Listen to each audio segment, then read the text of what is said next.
Food, only a few clicks away, a full meal or a special treat, delivered to the door within half an hour. But with takeaways can come plastic cutlery and plates. This delivery company has an opt-out to cut down on plastic waste, making a takeaway order more sustainable and almost guilt-free. Someone who does it a bit. But environmental campaigners say too many businesses still offer single-use plastic cutlery, and they're calling for a UK-wide ban. You need individuals, you need businesses, and you need politics all coming together to make a real difference.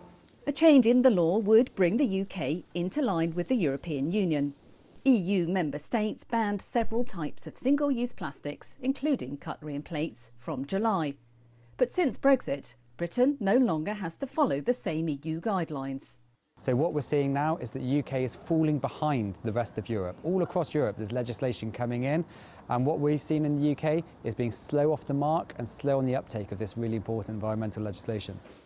The sleepy market town of Stroud is home to several independent cafes. Most here have swapped out single-use plastics, dishing up takeaways in cardboard containers.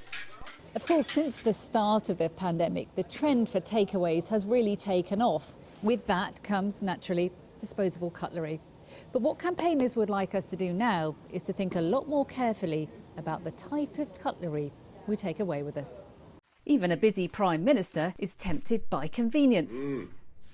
And many takeaways and pre-packaged meals are sold with plastic cutlery included, leaving the consumer with little choice. And perhaps little time for careful disposal. Many plastic waste items are littered, then washed away by rain, ending up in rivers and seas, causing long-term harm to wildlife and humans. When the consumer does the right thing and puts items in their bin or in their recycling boxes, we know that these waste streams don't always end up where they should be. In fact, we think that as little as 9% of the plastic ever produced has been recycled. The government says it is tackling the plastic problem with plans to improve recycling systems. A ban on some single-use plastics such as straws and stirrers is already in place.